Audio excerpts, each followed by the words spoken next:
Bapak, Ibu guru semuanya, alhamdulillah dalam kesempatan ini kita semua bisa mengikuti kegiatan dengan tema diseminasi penyebaran budaya positif yang akan dipaparkan oleh Ibu Devi Sylvia dari Angkatan Guru Penggerak ke-11. Alhamdulillah, Rabbil alamin, wa bihi nasta'in ala umuri dunya waddin, wa ala alihi wa sahbihi ajma'in. Yang terhormat Bapak Kepala Sekolah SDN 1 Mampang, yang kami hormati Bapak Ibu Guru dan seluruh staf SDN 1 Mampang yang alhamdulillah disampaikan terima kasih dalam kesempatan ini kita semua diberikan kesehatan dan bisa mengikuti kegiatan budaya positif ini. Mungkin yang pertama, marilah kita buka acara ini dengan bacaan basmalah bersama-sama. Bismillahirrahmanirrahim. Untuk acara yang pertama itu sambutan dari Bapak Kepala Sekolah SDN 1 Mampang. Kepada beliau dipersilakan.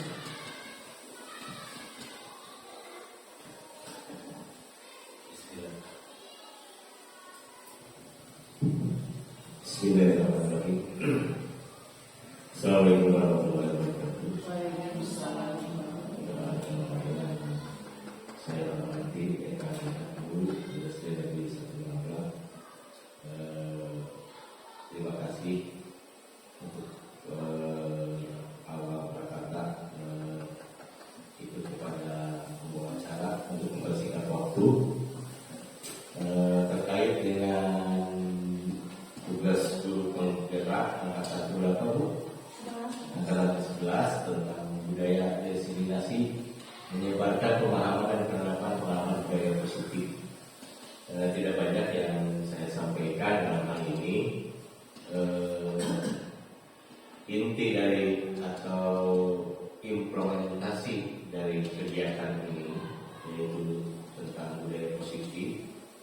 Jadi diharapkan di sekolah khususnya di SDN 1 Mampang Ibu bisa mengaplikasikan di lapangan hasil dari pembelajaran Ibu di CGP angkatan 11. Jadi nanti dampak positifnya mengarah ke kebiasaan positif di sekolah, terutama bercenter pada penanaman nilai, kemudian bisa budaya, keyakinan, dan kebiasaan siswa dari kelas 1 sampai dengan kelas 6, sehingga nantinya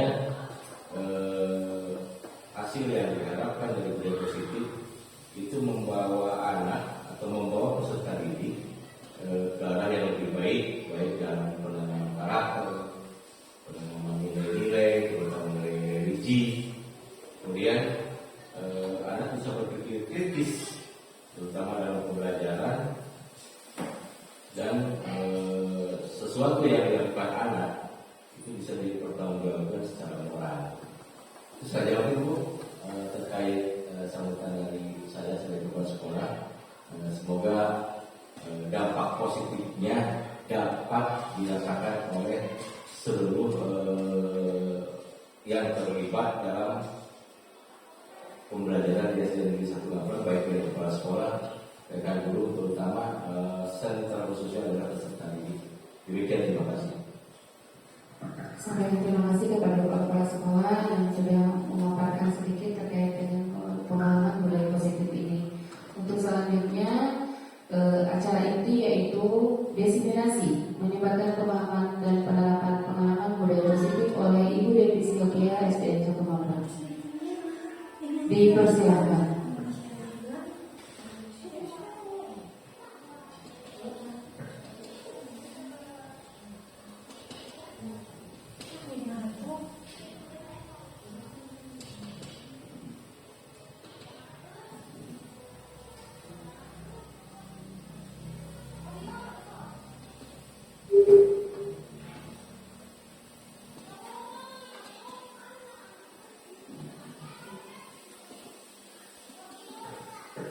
Hadirin dimohon berdiri.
sebelum ke materi lagi, kita speaking dulu ya. Iya. Silakan berdiri.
Terima kasih Ibu Bapak hebat.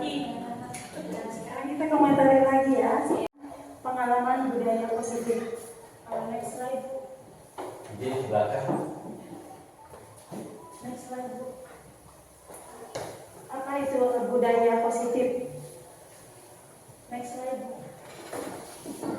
Budaya positif di sekolah adalah nilai-nilai keyakinan dan kebiasaan-kebiasaan di sekolah yang berpihak pada murid agar murid dapat berkembang menjadi pribadi yang kritis, penuh hormat dan bertanggung jawab. Konsep inti budaya positif ada 8. Yang pertama paradigma belajar, yang kedua disiplin positif, yang ketiga nilai-nilai kebajikan, yang keempat kebutuhan dasar manusia, yang kelima motivasi perilaku manusia, yang keenam posisi kontrol, yang ketujuh keyakinan kelas, yang kedelapan segitiga restitusi. Next. Nah, yang pertama pembelajaran dengan paradigma baru. Pembelajaran dengan paradigma baru merupakan pembelajaran yang dirancang berdasarkan prinsip pembelajaran berdiferensiasi sehingga peserta didik belajar sesuai kebutuhannya berdasarkan tahap perkembangan sesuai tahap teori psikologi modern untuk mewujudkan profil pelajar Pancasila. Next slide. Ini konsep tentang teori kontrol ada 4. Yang pertama, ilusi guru mengontrol murid. Yang kedua, ilusi bahwa semua penguatan positif, efektif, dan bermanfaat. Yang ketiga, ilusi bahwa orang dewasa berhak memaksa. Yang keempat, ilusi bahwa kritik dan membuat rasa bersalah mampu menguatkan karakter. Merubah paradigma stimulus respon ke pendekatan teori kontrol. Perubahan paradigma stimulus respon teori kontrol, bisakah kita mengontrol seseorang? Untuk stimulus respon, kita mencoba mengubah orang agar berpandangan sama dengan kita. Untuk teori kontrolnya, kita berusaha memahami pandangan orang lain tentang dunia. Untuk yang kedua, perilaku buruk dilihat sebagai satu kesalahan. Untuk teori kontrolnya, semua perilaku memiliki tujuan. Untuk yang ketiga, orang lain bisa mengontrol saya. Untuk yang teori kontrolnya, hanya Anda yang dapat mengontrol diri Anda. Untuk stimulus respon berikutnya, saya bisa mengontrol orang lain, Anda tidak mengontrol orang lain. Yang kelima, pemaksaan ada pada saat rujukan gagal. Yang teori kontrolnya, kolaborasi dan konsensus menciptakan pilihan baru. Untuk yang terakhir, model berpikir menang atau kalah, teori kontrolnya model berpikir menang-menang. Nah, yang kedua, disiplin positif. Pengertian disiplin menurut Sarolaji dalam Sopan Anggrek 2016 halaman 161 menyatakan bahwa disiplin berasal dari bahasa Latin discere yang berarti belajar. Dari kata ini timbul kata disiplina yang berarti pengajaran atau pelatihan. Ini kata disiplin mengalami perkembangan makna dalam beberapa pengertian. Sebagai pendidik, tujuan kita adalah menciptakan anak-anak yang memiliki disiplin diri sehingga mereka bisa berperilaku dengan mengacu pada nilai-nilai kebajikan universal dan memiliki motivasi intrinsik bukan ekstrinsik. Yang ketiga, disiplin positif merupakan pendekatan mendidik anak untuk melakukan kontrol diri dan pembentukan kepercayaan diri. Disiplin berbeda sama sekali dengan hukuman, meskipun disiplin sering diterapkan dengan menggunakan teknik hukuman.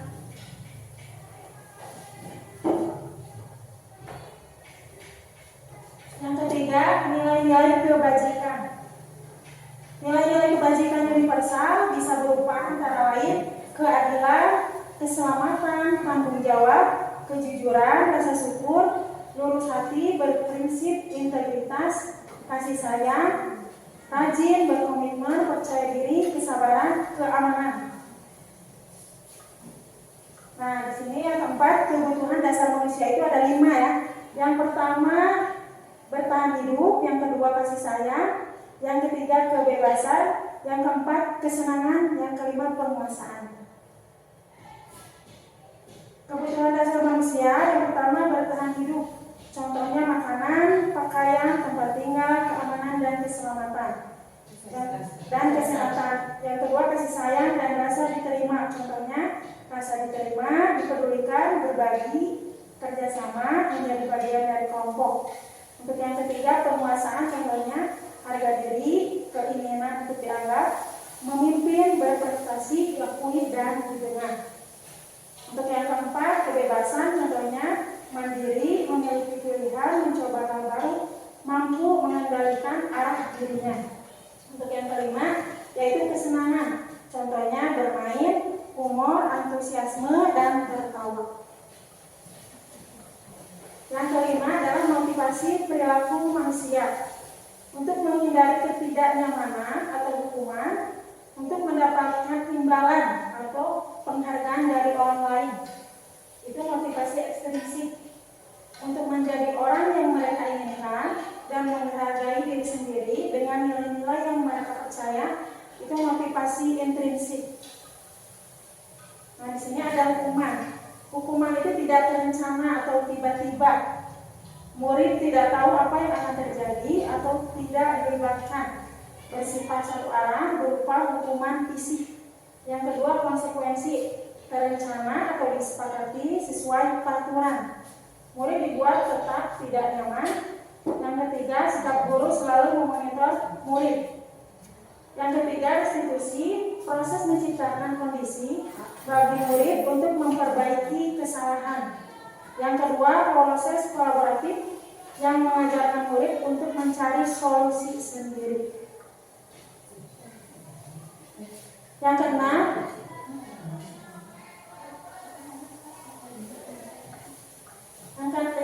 posisi kontrol guru. Di sini ada 5 penerapan, yaitu 5 posisi kontrol guru.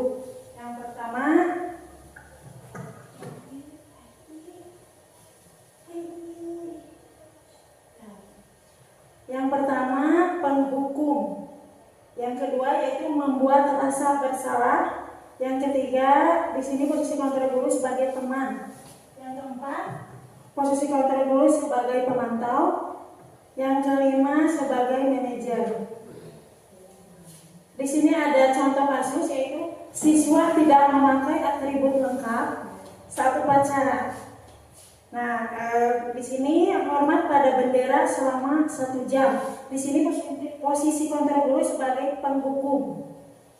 Yang kedua, beberapa kali ibu bapak harus memberitahu kamu selalu saja mengecewakan ibu bapak. Di sini posisi kontrol pembuat merasa bersalah. Ayo dong ikuti aturan sekolah. Tolong Ibu Bapak ya, sekali ini ya, sudah tidak apa-apa, lain kali jangan sampai berbuat seperti ini lagi ya. Di sini posisi kontrol sebagai teman. Yang kedua, kamu udah melanggar peraturan sekolah. Kamu tahu konsekuensinya. Setelah upacara, kamu beri atributnya ke koperasi dan jangan diulangi lagi. Posisi kontrol di sini sebagai pemantau. Apakah kamu tahu kesalahanmu? Kira-kira bagaimana kamu memperbaiki kesalahanmu? Posisi kontrol di sini sebagai manajer. Nah, boleh Ibu, siapa yang mau memaparkan? Saya boleh.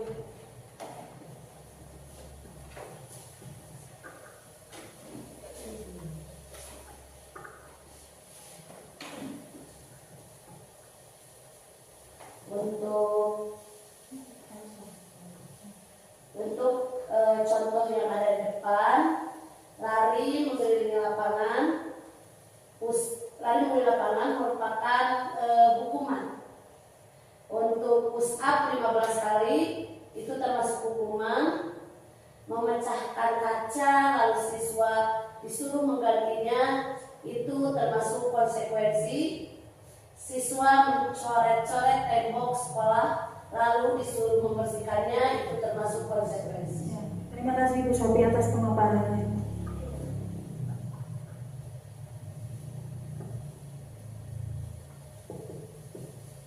Ya baik, untuk kalimat yang kedua boleh ada yang mau memaparkan lagi?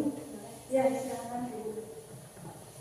Yang pertama, mencatat 100 kali di dalam buku dengan kalimat saya tidak akan terlambat lagi.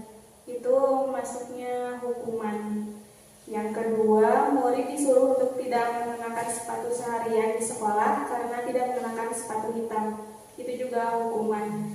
Yang ketiga, menggantikan kertas tugas teman yang telah dicoret-coret. Itu konsekuensi. Dan yang terakhir, membersihkan tumpahan air di meja tulis karena tersenggol pada saat belajar. Itu juga konsekuensi. Terima kasih Bu Ayu atas pemaparannya. Nah, di sini ada posisi kontrol aku. Saya kecewa sekali dengan kamu. Kamu tidak pernah benar melakukannya. Apa rencanamu untuk menyelesaikan masalah ini? Ayolah lakukan demi Ibu Bapak ya. Kamu tidak pernah mendapatkan nilai jika tidak mengerjakan tugas. Yang ketujuh yaitu tentang keyakinan kelas. Mengapa keyakinan kelas bukan peraturan kelas? Boleh ada yang mau memaparkan?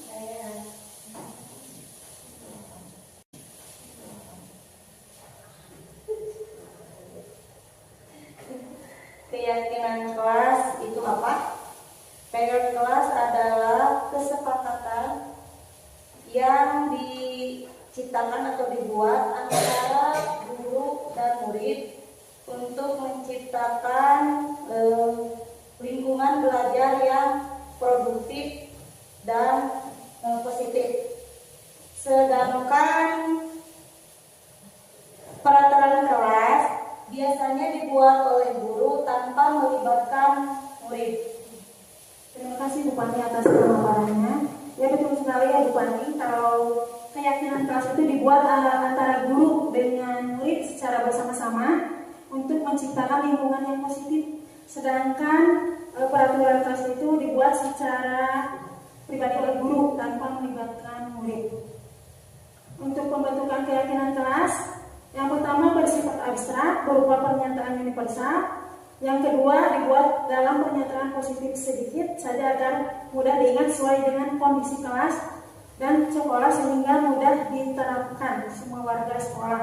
Warga kelas dilibatkan saat membuat keyakinan kelas. Di sini ada contoh keyakinan kelas. Kemarin kami buat dengan anak-anak. Ada kalimat negatif, ada kalimat yang sudah diubah menjadi kalimat positif. Yang kalimat negatif yang pertama, tidak membuang sampah sembarangan. Nah, kami telah merubahnya menjadi menjaga kebersihan. Yang kedua, tidak disiplin ke sekolah. Untuk kalimat positifnya, disiplin dan tepat waktu. Untuk yang ketiga, tidak membantu teman. Untuk kalimat positifnya, saling tolong-menolong. Untuk kalimat yang keempat, tidak berkata kasar. Kalimat positifnya berkata sopan. Untuk yang kelima, tidak saling mengejek. Untuk kalimat positifnya saling menghormati.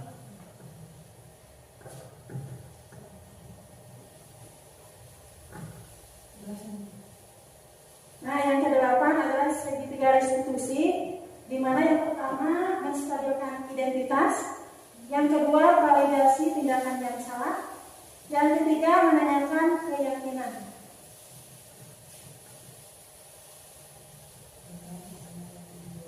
Di sini ada video segitiga restitusi, Bapak Ibu. Mari kita saksikan bersama.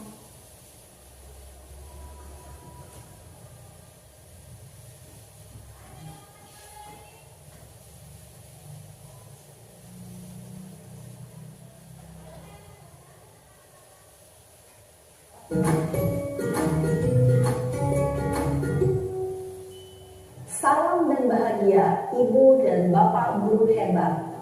Pada video kali ini kita akan membahas tentang salah satu program disiplin positif yang diterapkan di lingkungan sekolah yang dikenal dengan nama restitusi.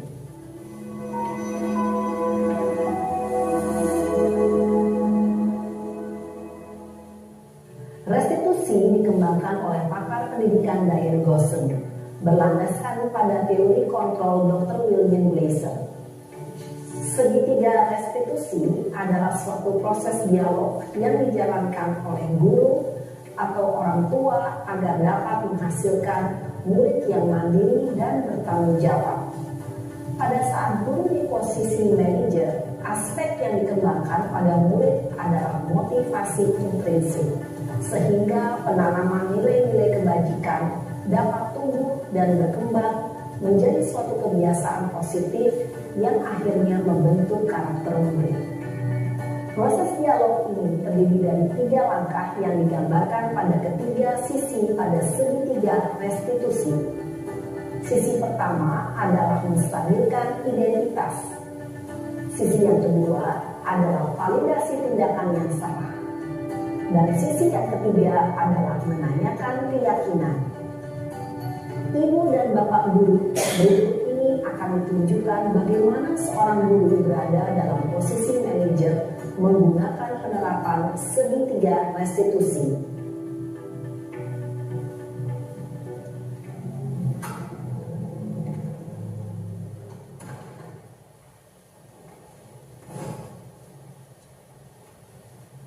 Siang Sarah.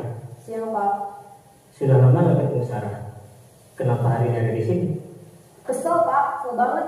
Masa aku dikatain tukang fitnah Pak? Ya aku marah lah. Aku balik ngatain Eka di depan kelas. Kesel banget. Oh begitu.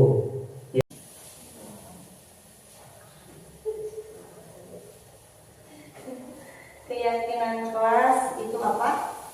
Keyakinan kelas adalah kesepakatan yang diciptakan atau dibuat antara guru dan murid untuk menciptakan lingkungan belajar yang produktif dan positif. Sedangkan peraturan kelas biasanya dibuat oleh guru tanpa melibatkan murid. Terima kasih Bu Pani atas pemaparannya. Ya betul sekali ya Bu Pani, kalau keyakinan kelas itu dibuat antara guru dengan murid secara bersama-sama untuk menciptakan lingkungan yang positif. Sedangkan peraturan kelas itu dibuat secara pribadi oleh guru tanpa melibatkan murid. Untuk pembentukan keyakinan kelas, yang pertama bersifat abstrak berupa pernyataan universal. Yang kedua dibuat dalam pernyataan positif sedikit saja agar mudah diingat sesuai dengan kondisi kelas dan sekolah sehingga mudah diterapkan semua warga sekolah. Warga kelas dilibatkan saat membuat keyakinan kelas. Di sini ada contoh keyakinan kelas. Kemarin kami buat dengan anak-anak. Ada kalimat negatif, ada kalimat yang sudah diubah menjadi kalimat positif. Yang kalimat negatif yang pertama, tidak membuang sampah sembarangan. Nah, kami telah merubahnya menjadi menjaga kebersihan. Yang kedua, tidak disiplin ke sekolah. Untuk kalimat positifnya, disiplin dan tepat waktu. Untuk yang ketiga, ketiga, tidak membantu teman. Untuk kalimat positifnya saling tolong menolong. Untuk kalimat yang keempat, tidak berkata kasar. Kalimat positifnya berkata sopan. Untuk yang kelima, tidak saling mengejek. Untuk kalimat positifnya saling menghormati.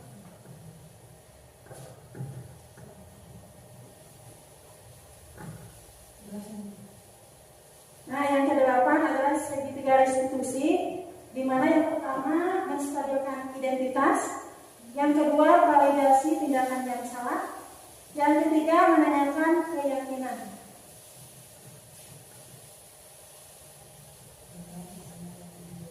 Di sini ada video segitiga restitusi, Bapak Ibu. Mari kita saksikan bersama.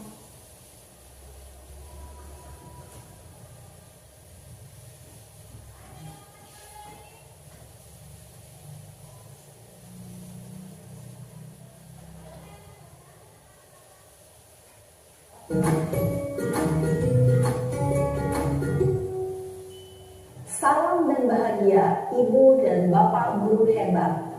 Pada video kali ini kita akan membahas tentang salah satu program disiplin positif yang diterapkan di lingkungan sekolah yang dikenal dengan nama restitusi.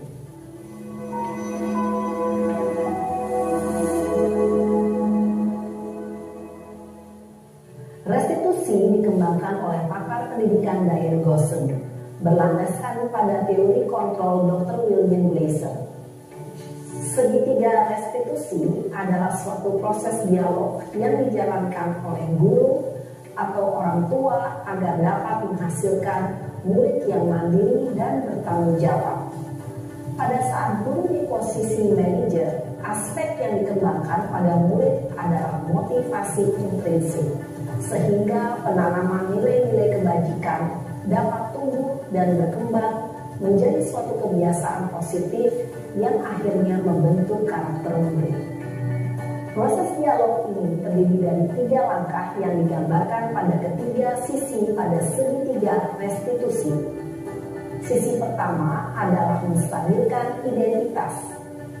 Sisi yang kedua adalah validasi tindakan yang salah. Dan sisi yang ketiga adalah menanyakan keyakinan. Ibu dan Bapak guru, berikut ini akan ditunjukkan bagaimana seorang guru berada dalam posisi manajer menggunakan penerapan segitiga restitusi.